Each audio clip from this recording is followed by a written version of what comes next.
Now, to introduce our keynoter, I want to introduce a staff person at EPLC who is largely responsible for bringing us all together today. She's the manager of our Arts and Education Initiative at EPLC and serves as the coordinator of the one-year-old Pennsylvania Arts Education Network, Erin Goff. Erin? Oh, there you go.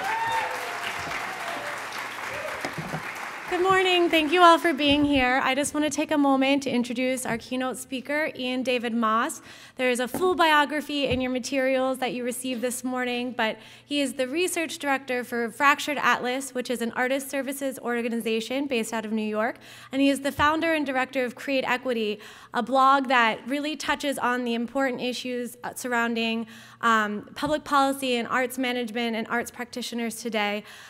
He's been reaching out more into the field of arts education, and we've been telling him what we've all been doing here in Pennsylvania in preparation for his speech here today, and I'm very happy and pleased to welcome Ian David Moss here this morning.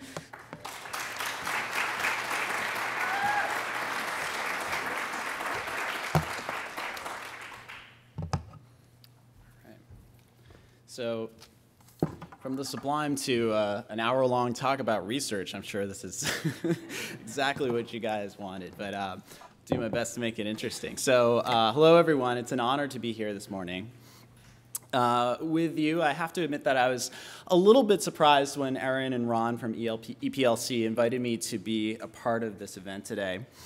While I've spent my entire life in the arts and for a time toyed with the idea of being a professional musician, arts education has never been a focus of mine. And I had an opportunity leading up to this symposium to think about why that might be. And I think it's because my journey to the arts wound its way far afield of the traditional path.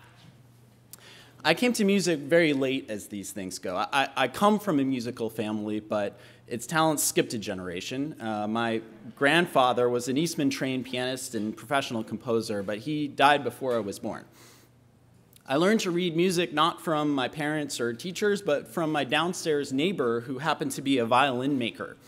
I was a computer geek who had taught myself how to code at age 9, and a few years into it, I discovered the play command, which would send a tone through the PC speaker, and I wanted to play around with this. And so the way it works is that you told the computer what to play by sending it a string of notes and rhythms. So for example, the opening of Beethoven's Fifth Symphony, da-da-da-da, would be instead G8, G8, G8, E minus 2. It really evokes the grandeur of the universe, doesn't it?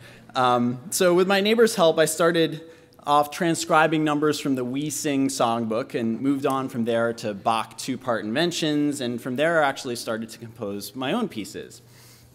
Still, by my senior year in high school, I had never performed music in public, didn't play any instrument, and was completely unfamiliar with most of the classical canon beyond the Nutcracker. I didn't even know what a chord was.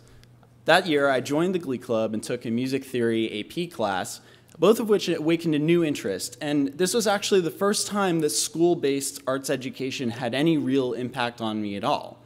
When I got to college, I continued my studies in ear training and composition, and found myself at a distinct advantage compared to my classmates who had been studying violin or cello since they were 3, whereas they were nearing the edge of burnout on an art form that had dominated their lives for as long as they could remember. Every new appoggiatura and deceptive cadence was exciting and fresh for me. My arts education was not the once-weekly lessons we received in 2nd grade, during which I learned that every good boy deserves fudge. My arts education was the all-night marathon new music concerts I helped to organize in college that ended with every member of the audience performing Terry Riley's minimalist masterpiece In C as the sun rose. My arts education was learning to tame my uncoordinated muscles enough to become assistant conductor of my college singing group, discovering powers of leadership that I never knew I had. My arts education was seeing an experimental Japanese jazz trio perform a 2-hour improvised set at a record store in the Netherlands when I was 21, a set during which the drummer took out a pocket trumpet at one point during his performance to play with one hand while drumming with the other 3 limbs. So you can imagine that I find it hard to relate sometimes to the conversations that I hear about arts education and arts education advocacy that focus so much on the role of the arts in school. The fact is that I didn't benefit from shared delivery or a minimum weekly dose of arts instruction as I was growing up, and not only did I turn out okay, at least I think so, it didn't keep me from a life in the arts. So I could conclude from this story that arts education in grades K through 11 has no value, that instead of drama classes and drawing escapades, we should just install violin makers as downstairs neighbors and in every kid's household and let the magic happen. But just because my experience has been very real for me doesn't mean that it speaks for you or for the kids who just performed for us this morning. And that core difference between what I experience and what you experience is why an understanding and respect for unbiased research is so important. Because fundamentally, research is about stepping outside of ourselves to perceive a greater reality. It's about questioning our assumptions and being open to learning something new. And as educators, isn't that what we should be excited about? Research, assessment, metrics, these are not words that make most people feel warm and fuzzy inside, and it's not hard to understand why. The promise of research to improve our lives and magnify our impact, I believe, is enormous. But research is not a tool that's easy to use well, and as a result, there are a few ways in which it routinely fails us. One problem is that research varies widely in quality, and as a result, it's hard to interpret. But even so, there's no certification process to becoming a researcher. Anyone can call himself one. But even if we limited the field to qualified professionals make mistakes, pursue questionable methods, overlook obvious holes in their logic all the time.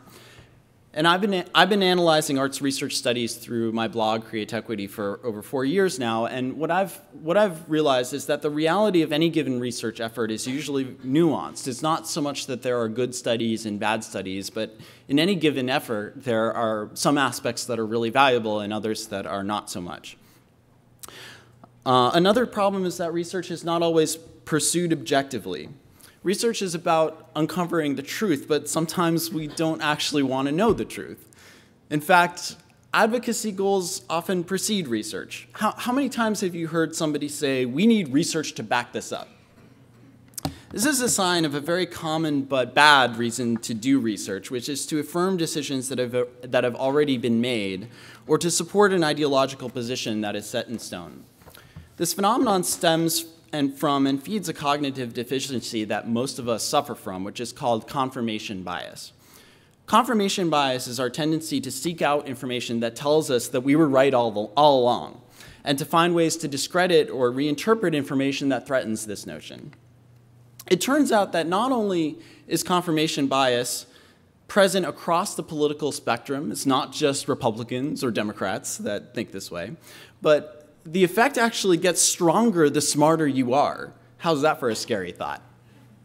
You can see how other common but bad reasons to conduct research all prey on confirmation bias to one extent or another. So for example, to provide political cover for something that you know that you're going to do, to prove our own value, to increase the prestige of our organization or our work. I would argue that the only good reason to do research is to try and find out something that you didn't know before. And the final problem I'm going to talk about is that we're not always smart about allocating resources for research. So I don't need to tell you that there's a trend toward more and more data collection at every level of program implementation. And this is true not just in arts education or education generally, but all across the board. The truth is that we often collect data for data's sake. I hear, and I'm sure you do too, a lot of complaining all the time about being expected to submit onerous paperwork, participate in data collection efforts, and so forth. While I don't want to discount the importance of monitoring and performance management, in all honesty, I think that a lot of times these systems are set up, once again, for reasons other than to learn something new. I think data infrastructure can be a force for good, but in the wrong hands, it can be a weapon to control, to punish, to smother in red tape. The sure sign of whether data infrastructure actually has a legitimate purpose is whether and how it's actually being used by the people collecting the data. If it's actually informing decisions they make, it is legitimate in purpose, even if it may not be perfect in execution. But if it's just sitting on a shelf or collecting virtual cobwebs on a hard drive somewhere, there is no reason at all for that data to be collected. Even when the purpose of data collection is not nefarious, though, we can still use research resources inefficiently. So I served on a grant panel last year. Do people generally know what grant panels are and how they work? Okay, I heard a yes. I'm going to go with that. Okay, so so in this grant panel setup, there were 7 panelists. Originally, there were 8 of us, but one of them had to drop out. We were all from out of town, so we were flown in or drove in from different parts of the country. Each of us spent roughly 40 hours of our time in advance of the panel reviewing applications, and this was in advance of a 2-day convening during which we discussed all of the applications. So what were the applications? There were 64 of them, and they were for grants to arts groups for up to $5,000. And in the end of this very time and labor intensive process, 94% of the applications were funded. So think about this as a research exercise. The decision is who to give grants to and how much. The data is the grant applications. The researchers are the review panel. So what uncertainty is being reduced by this process? 94% of the groups got grants. So how much worse would it have been if we simply distributed the dollars randomly up to $5,000 per organization and not had to use any of our time? There's a concept called expected value of information from decision analysis, which is a field within management science that's developed over the past few decades. It's a way of taking into account how much information matters to your decision-making process. It's in a wonderful book called How to Measure Anything. A decision expert, Douglas W. Hubbard, writes about a study he did of consulting projects he'd worked on over the years with major corporations and government agencies. For each of these projects, he constructed sophisticated models consisting of dozens of variables in order to make predictions about what happens in a business case. As it turned out, he found that in these business cases, most variables had an information value of 0. So what that means is that regardless of how much uncertainty we had about them, we have no idea what this particular value is going to be. It didn't matter at all to the decisions being made. It wouldn't change them one way or another. And the other thing he found that was interesting is that the most valuable information, so in other words, the things that would actually change the decisions of these major corporations and government agencies wasn't being measured. We weren't even trying. So we need to ask ourselves how new information would actually change the decisions that we make. In fact, I would go so far as to say that research is only valuable insofar as it influences decisions. Think about it this way. Our lives can be understood as a set of circumstances and decisions. We make decisions to try and improve our circumstances, and sometimes the circumstances of those around us. So every decision that you make is based on a prediction, whether explicitly articulated or not, about the results of that decision. So every decision, therefore, carries with it a certain degree of uncertainty about what's going to happen. This uncertainty can be expressed another way as an assumption about the way the world works and the context in which your decision is being made. So, and these assumptions are distinguished from known facts. So if you can reduce the uncertainty that you have associated with your assumptions, the chances that you'll make the right decisions, the optimal decisions, will increase. So how do you reduce that uncertainty? Well, through research, of course. Studying what has happened in the past can inform what is likely to happen in the future. Studying what has happened in other contexts can inform what is likely to happen in your context. And studying what is happening now can tell you whether your assumptions seem spot on or off by a mile. And I should emphasize here that when I say the word research, I'm not only talking about academic papers that have regression analysis in them and so forth. I'm talking about any information gathering effort you can think of. So when you're thinking about, well, where should I go out to eat tonight? I think I'm going to look up restaurant reviews on Yelp and see what their ratings are. That's a research effort. That's a data gathering effort. You're trying to understand what other people's experiences have been like at different restaurants so that you can make a decision about a prediction about what your experience might be like eating at that restaurant tonight. So I think this is a good moment to take a step back and consider the point of research, of metrics, of data. Rather than research for advocacy or research as a control mechanism, I believe that the real value of research lies in its reflective potential, to show us how we can do what we're trying to do more effectively and make sure that we're trying to do the right things. That's only possible when research is put into a context of strategy. So how many people here watch South Park? A few? Okay. So in the second season of South Park, there was an episode about the underpants gnomes. And the underpants gnomes would steal children's underpants as they slept. And so the children went and visited the lair of the underpants gnomes and asked them why they were stealing underpants, and they explained, well, collecting underpants is only phase 1. And so the kids asked, well, so what's phase 2? And the underpants gnomes sort of thought about it for a minute and sort of said to each other, wait, what's phase 2? And they said, well, phase 3 is profit.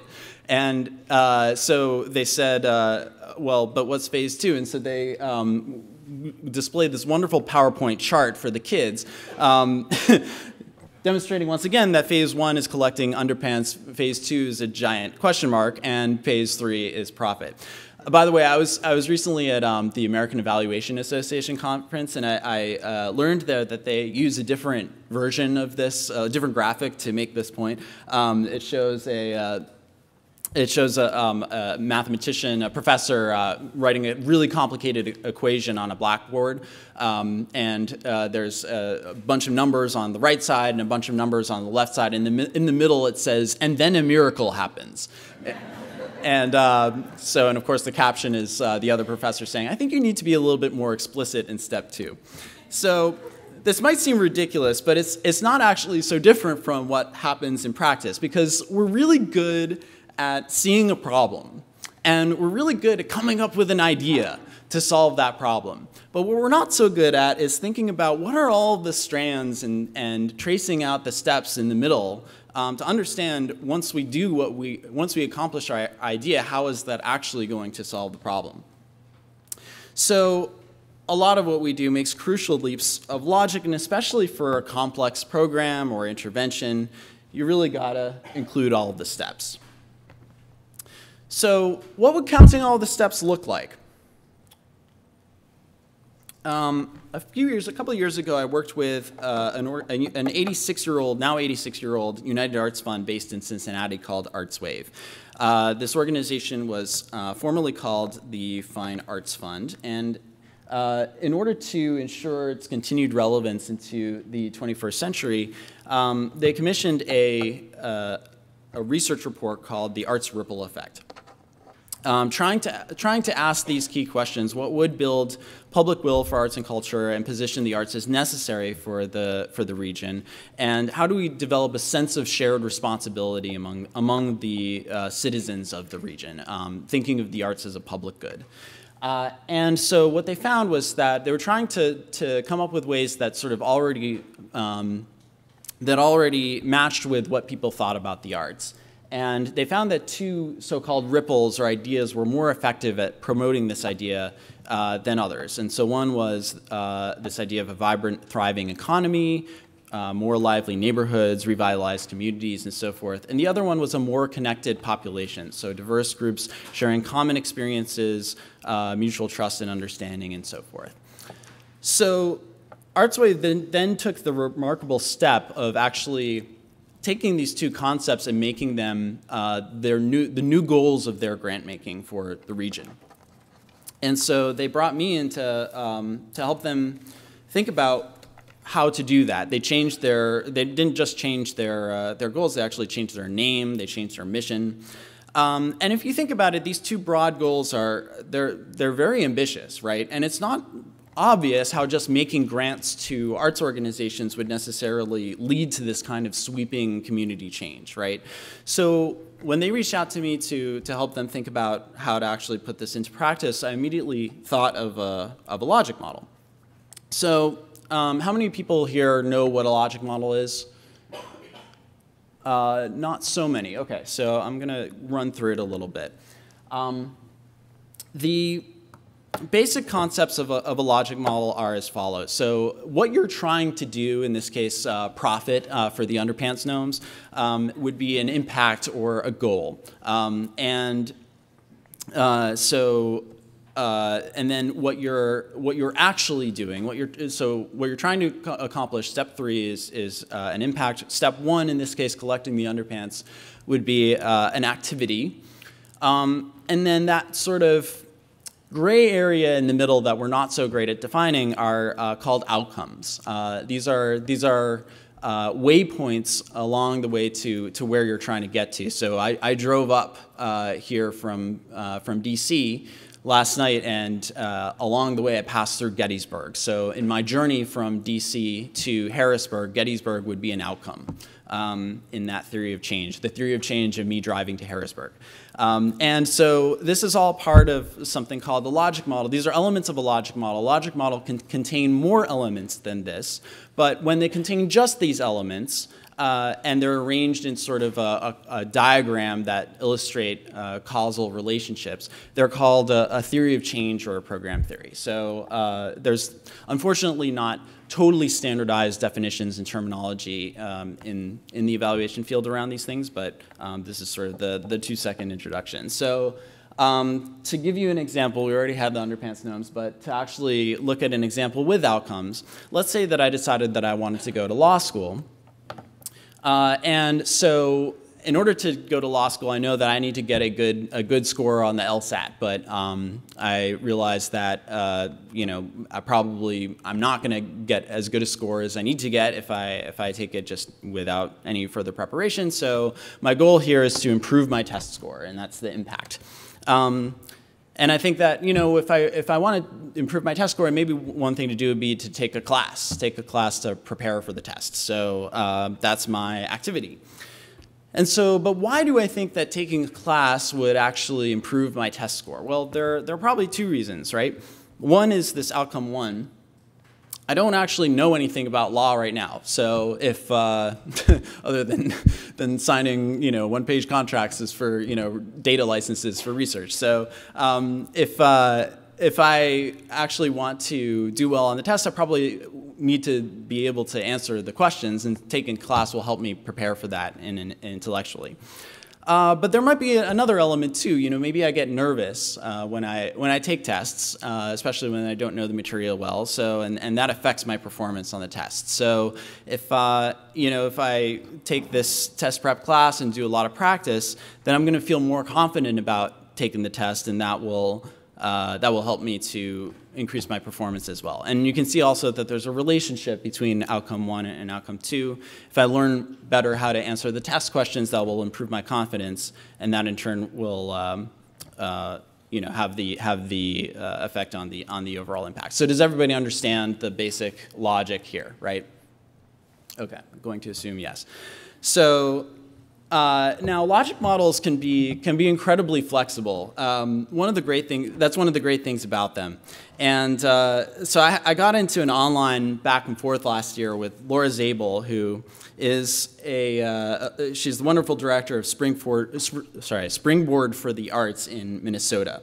And Laura objected to my evangelizing about logic models and said, there is no logic model in the world that can capture how the annual May Day parade in Minneapolis can restore my faith in humanity. And I said, sure there is. I'll make one for you using only the words from your post. And so I created this in about an hour. And so you see that Laura's faith in humanity is restored as the impact for now. And she talked in the post about how it made her feel proud to live in Minneapolis, deeply connected to her community. This is all coming from a sense of joy coming from vendors, food, music, dancing, random weirdos, children running everywhere. And so this is what a logic model can do. So to take a slightly more serious example, this is the logic model that we came up with for ArtsWave.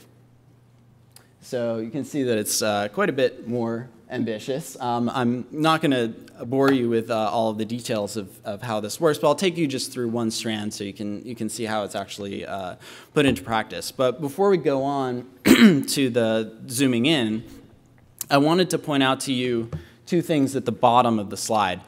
So you can see that there are grantee outcomes in purple there, and sector outcomes in blue. And the sort of more, the right side of the diagram has a lot more blue, the left side has a lot more purple. So the distinction here is the grantee outcomes are outcomes that individual organizations that ArtsWave funds are going to be responsible both for creating and for measuring. And the sector outcomes are outcomes that relate to the arts ecosystem as a whole. And so no one organization has sole responsibility over those, but instead it's ArtsWave's responsibility to monitor those and try to change them through the grants that it's giving. So walking you through just a little bit of this. So you can see vibrant economy and neighborhoods is in that bright green box there at the end. That's one of the goals that ArtsWave had adopted for its grant making. And this is fed by a number of different things. Things like cultural clusters bustling with activity, real estate asset values increasing in the cultural clusters, businesses having a high quality employee base. So and this was coming from when the first time that I got together with the group that was creating this, I asked them to really articulate so how do you know? How do you know when your economy is vibrant and thriving and when you're walking into a neighborhood that is the kind of neighborhood that you want to create? And so they gave me these details like things like storefronts being open for business more often into the evening and on the weekends. And so that all found its way into these neighborhood and regional development models, which are on the left there. And these are all again, sector outcomes, but they're fed by work that the grantee organizations do. So there are some grant-making strategies that ArtsWave has in red, making grants to support cultural clusters, support extraordinary cultural experiences, and a wide variety of art forms. And so these create things like cultural offerings in the cultural clusters. And you can think of a cultural cluster as sort of a neighborhood or bounded geographic area where there's a lot of activity going on. That they're drawing attendees, and the attendees, the foot traffic actually creates this sort of virtuous cycle, going back to the previous slide, with people visiting from elsewhere, making them safer to walk around, giving the storefronts the incentive to actually stay open longer, and so forth. So, and if you can think about it, so this is obviously a very complex model, but that's reality, right? The type of change that ArtsWave is trying to create here is pretty complex, and so with each of these elements, there are assumptions embedded in each of these links between elements, right? The fact that if you have an event in a cultural cluster, then people will actually come. That's an assumption, right? And each of those assumptions can be measured. It doesn't necessarily mean that you have to measure everything, but laying it out all at once on a diagram like this allows you to see which of your assumptions and what you're trying to achieve are what I call load bearing. So which things would make the entire model, the entire theory invalid if they actually weren't true. So I mentioned that there are opportunities to create measurement strategies for each thing that's in the model, and so we did that for ArtsWave. We created a big spreadsheet with potential options for measurement to ensure that the grant making strategy was actually leading them down the right course. So,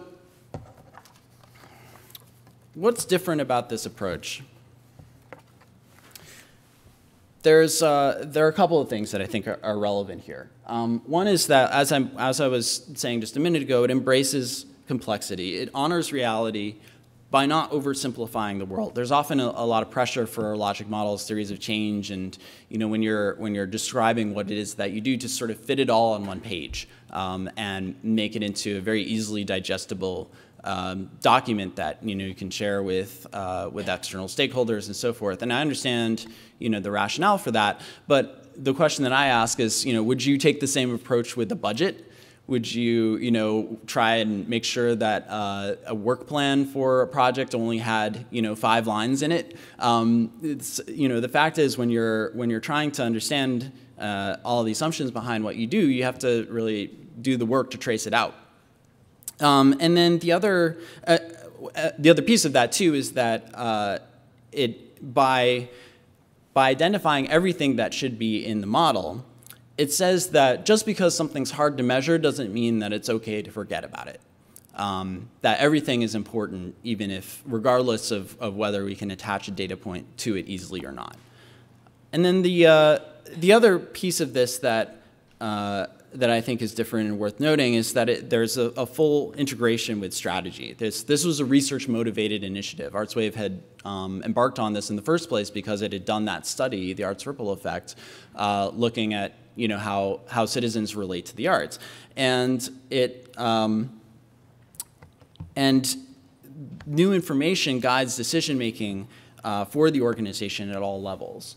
So by kind of creating all of these opportunities to get new information, it's integrated into the grant application process, and also this new information will allow it to adapt to the model over time as it sees which parts of it are really strong and which parts of it are not performing as well as it expected. So this is why logic models are so great. They're a visual depiction of strategy. And if you think about it, there's no such thing as strategy without cause and effect. So at Fractured Atlas, we're embarking on a pilot project to put these ideas into action internally. It's called Fractured Atlas as a learning organization. You guys are actually the first public audience to hear about this, and here's how it works. So as I define it, a learning organization is one for which information and strategy are joined at the hip. It is quite literally an organization that has successfully forged a culture of learning and integrated that culture into its decision-making process at all levels. So the primary goal of the pilot is to develop a conceptual framework and toolkit of situation-adaptable methods for reducing uncertainty about what I call decisions of consequence.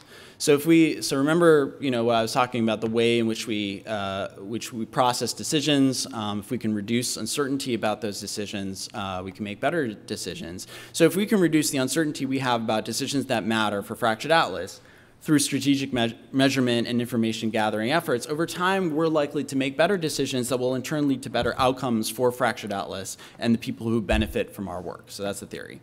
In order to analyze these important decisions and make rational trade-offs between alternatives, we first need to define what our goals as an organization are. So accordingly, the first step in this process is to create a theory of change, the kind of diagram that I showed you earlier, for every program at the organization, from which we'll then roll up a theory of change for the organization as a whole.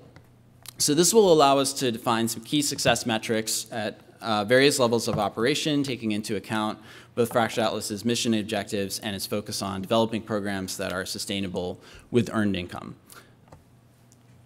Oops, sorry. I meant to keep that up. Meanwhile, we formed an internal task force to work on this project at a deeper level of engagement throughout the year. Internally, this project was initially called Eating Our Data-Driven Dog Food, because we talk so much about data-driven decision-making out in the world. So this group, this task force, is affectionately called the Data-Driven Dog Force. And DOG is actually an acronym that stands for Data Over Gut.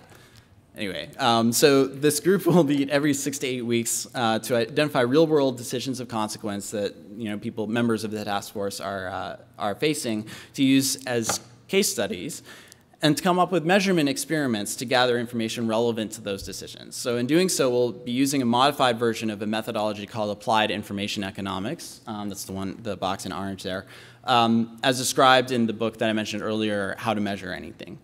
And then at the end, we'll attempt to formalize a process for identifying decisions of consequence and the future and fitting measurement strategies to the situation at hand. We'll also present some recommendations for building infrastructure for data collection on an ongoing basis to address those kinds of questions that come up again and again. And through it all, I'll be writing about it at Create Equity and Fractured Atlas blog so that anyone who wants to can learn alongside us. And that's where you can follow if you're interested. All right, so data-driven decision-making isn't just about crunching numbers. It's a practice that requires certain values in order to work. The hard part of being data-driven is not the data part. It's the driven.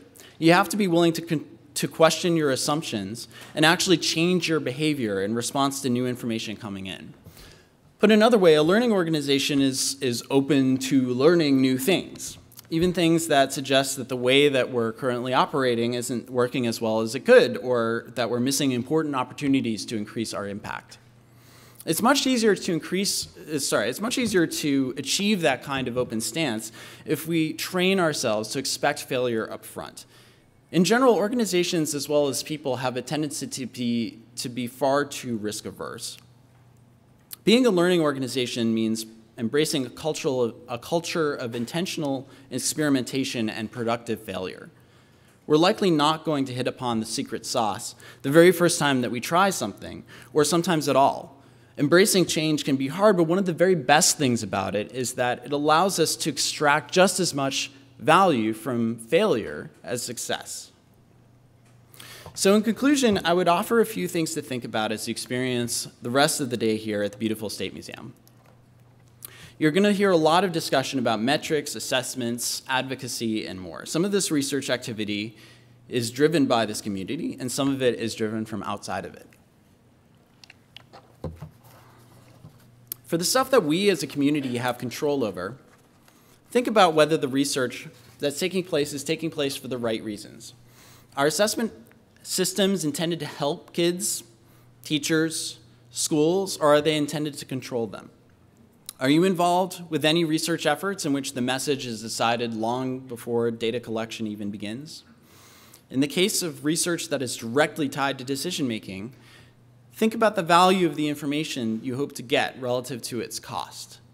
Most of the time, the uncertainty reduction is greatest when you first start to measure, and the returns to further measurement decrease the more time, money, and energy you put into measuring. In some cases, you might be investing many more resources than you actually need in order to get an actionable decision. In other cases, you might be investing far too little. Think about how the information you're seeking might serve the needs of others as well, and explore collaborations in data collection and sharing your results publicly. I want to emphasize that the work of understanding how new information can be, should be, will be used is work that no one else can do for you. You can't rely on the researchers to tell you whether you're pursuing research to learn something new. Because number one, we don't know, and number two, we'll take your money either way. For the research and measurement that is handed down from on high, as impersonal as these structures can seem, the decisions about what to measure and why are always made at the end of the day by human beings. So find out who those human beings are and talk to them. Communicate. Make that a part of your advocacy strategy if it isn't already. Find out how they're using the data they're asking for and consider how the work that you do fits into their strategy and theory of change. If they're not making good use of information now, which may well be the case, that presents an opening for you to show them how to learn something new. Arts people aren't known for being number crunchers. As it stands, that stereotype hurts us when we try to reach outside of our borders to the broader community. But what if that changed? What if we started earning credibility by questioning our assumptions in public, making adjustments in response to new information that comes in, and setting high standards for evaluating that new information? We might just start to earn a new reputation for ourselves, not as an interest group, but as a community with as much to teach about knowledge as we have to teach about art. Even if we don't get that new reputation, though, at the very least, we'd be learning a hell of a lot. And as educators, isn't that what we should be excited about? Thank you, and have a great rest of the day.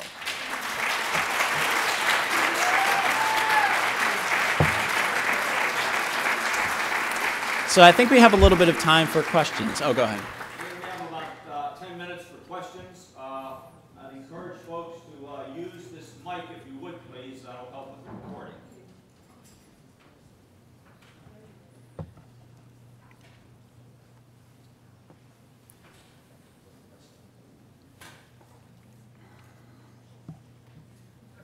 Wow.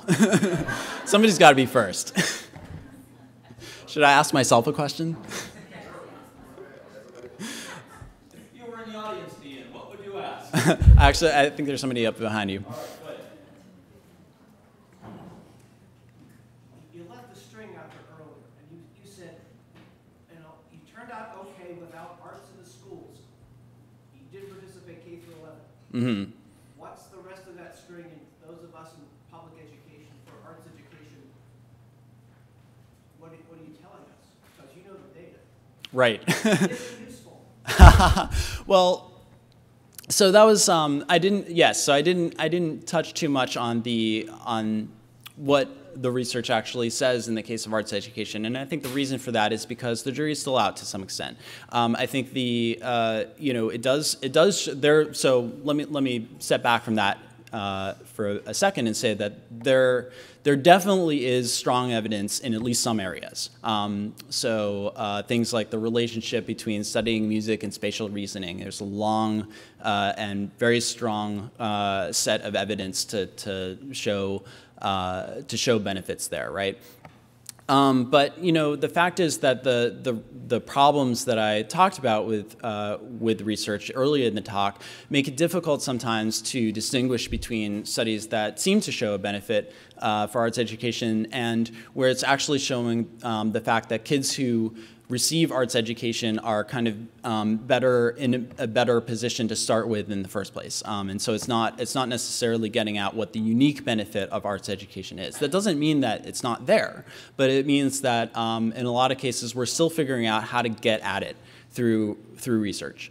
For myself, I think it's a great philosophical question, right? Because the fact is that I got to college. I thought I was going to study computer science, English, or music when I was looking for colleges, and then I got to college and I figured out that I'd kind of hit a wall with math, and that that computer science had a lot more math than I was used to, and that I was getting tired of writing papers, and music seemed really fun, and so that's why I ended up studying music. And it was really those sort of experiences that I had in college that made me kind of a passionate evangelist for it.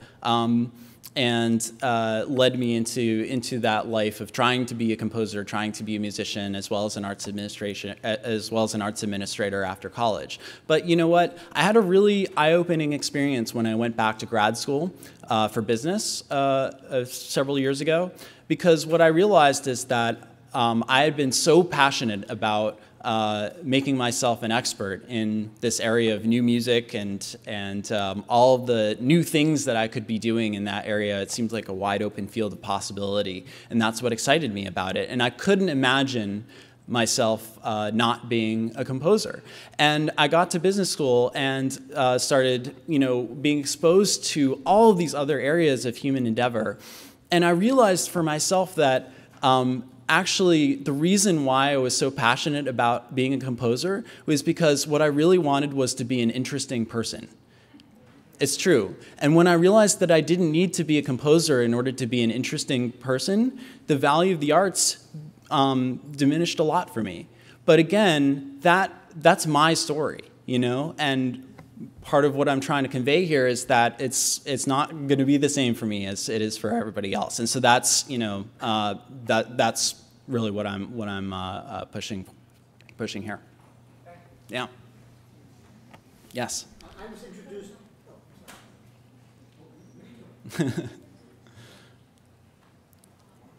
have two questions. You mentioned a book, How to Measure Anything. Mm-hmm. What published is that? So that is, the author is a guy named Douglas W. Hubbard. You can just search for it on Amazon, or I believe the publisher is Wiley. Wiley? Yeah, and it came out a couple of, maybe in 2010, I believe. Okay. Yep. And that struck me about your presentation was your use of the word reflection. Mm-hmm. And reflective process. And it's near and dear to my heart because I'm actually doing research in that area. Mm-hmm. So I wanted to know if you could point someone like me or anybody in academia right now to that. Because what I've found in my research on my little research project on heart singing and involving actual student reflections on the learning process is that there's very little out there Mm-hmm. in that area. So do you have any suggestions for educators on the reflective process specifically to praxial music learning? Yeah. And also in a bigger picture to maybe administrators who need to make decisions on scheduling or music programs, etc. Mm-hmm. So to your first question, actually, I'm sorry, can you repeat the second question just to make sure I got it? Do you have any resources for educators, both teachers and administrators? Uh-huh. Because the teachers, at least for my group, would be using it on more of a microscopic level, Right. the actual learning process, Mm-hmm. and the administrators would be using it on making decisions about scheduling and Right. basically the value of programming in school. Right. And in particular, the reflection process, using students as agents. Mm-hmm. Mm-hmm. Okay.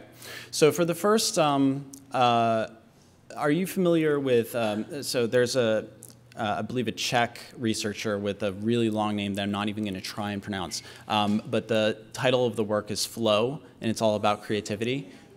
Sorry, what is it? Csikszentmihalyi? Okay. So that, if you're not familiar with that work, I would suggest checking it out because it is a lot about just sort of the natural contours of creativity, and I would imagine that reflection is probably included in that. In terms of the sort of more micro level decision making, I mean, one of the challenges with it is that a lot of one of the obviously the benefit of a question-oriented approach to research, which is like, how do I decide how to make this decision in this moment, is that it guarantees that the information that you're going to be getting out of that is relevant. But the downside of it is that it's very custom. You have to redo it each time. Not necessarily each time, but there's a lot less sort of repetition, economies of scale that you can get. So that's all a sort of long technical way of saying that you may need to just sort of consider factors on the ground in order to make those kinds of decisions rather than things that are published, in a journal, because it's, so much of it depends on circumstances. And that's one of the things that we're trying to figure out with the pilot that we're doing at Fractured Atlas around the data-driven decision making. So with these case studies that the task force is going to be working on, people are going to be bringing things like, okay, so should I make this policy change to our program, like, change the amount that we're charging customers for this particular service or whatever. And so, there would be a process then that basically gets at like, okay, so what is your prediction for whether, what happens if you make the change? And then we'll try and do some data gathering to understand whether that prediction is accurate or not. And so that's kind of the basic process that is outlined in the How to Measure Anything book. So you might want to, you mentioned it, so you might want to check it out. I think you'll find it helpful. Thank you for the keynote. I was introduced to the logic model. It was created by the social work department at the university where I now work, and I'm still a little puzzled about it. And I think it's probably the terminology. It was the outcome section that you suggested that was a little confusing. I think it might be the term outcome, which sounds so much like impact to me. Station was much more effective. But, so if you could give a practical example, if you were to collect underpants as your activity, your profit was your impact, what what would some of those outcomes be? And then the other quick question related to that is the purpose of the logic model then to build sort of an action plan, and where does that start, if that is the case? Great questions. Okay, so let's go to the underpants example. All right, so the underpants gnomes want to make profit by collecting underpants. So what do they need to do in order to make a profit? Sell underpants, right. So somebody needs to buy the underpants and give them money for the underpants. So what will be helpful for them in making profit if they're getting, if they're selling the underpants? Well, just more basic than that. Clean them. Good point, good point. All right, well, what I was getting at is they got to sell them for more than it costs them to get the underpants, right? Because otherwise there's not going to be a profit. So how are they getting the underpants currently? They're stealing them, so how much does it cost them to get the underpants? All right, so how much do they have to sell them in order to make a profit? Well, yeah, I mean, you know, assuming they're not paying themselves, right? Salaries and so forth. So, you know, they're gnomes, so. So that's, all right, so you've got these basic contours, right? So you can imagine a logic model where you've got collecting the underpants as an activity, cleaning the underpants may be another activity, then you know, an outcome is that, and then offering the underpants on some sort of market is a third activity. And then people buy the underpants is an outcome, and that may be the only outcome that you need to get to profit, because if those other elements are working together, then that's what you got. So you could construct a much more complicated, you know, plan about inventory and and so forth. We could really go to town on this, but those are the basic elements. So, and then to your second question about one other comment actually about the nature of outcomes. So I mentioned that there's logic models that have these elements, and then there are theories of change which arrange these elements in a way that sort of show the causal connections between them. And so all the diagrams that I showed you are actually theories of change. They are also logic models because they have those elements, but I really prefer the theory of change method because it's explicit about what you think the links are between what you're doing, what you set out to do, and what you think will happen next. Whereas a lot of times logic models will just list them and won't make those connections explicit. And I think the theory of change approach is much more helpful for that reason. So in terms of, you know, its relationship to a work plan, I definitely think that it can be used that way. It's not always used that way, but I think it should be. And again, that sort of, you know, gets to that connection that I was drawing out between logic models, theories of change, and strategy, right? It's not, theories of change and logic models evolved out of the evaluation community. So they were used in the first place to allow people to come and after a program was done and say, did this thing work? And I actually think that it's much more helpful to have a theory of change, you know, set in place when you start a program or as you're doing a program, so that you can actually use it to make changes if you need to, or figure out exactly how you should be designing your program. That's actually a relatively new development in the evaluation field from which they came.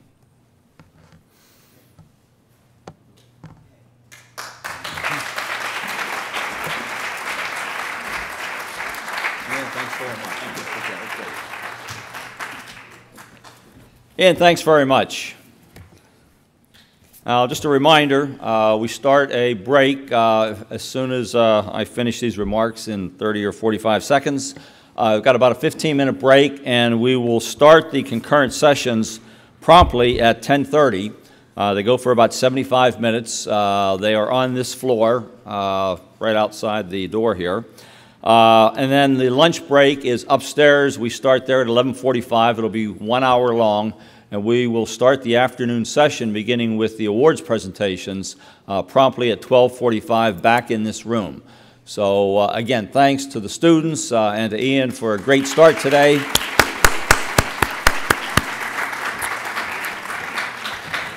Let's take a short break and then go on to the concurrent sessions. Thank you.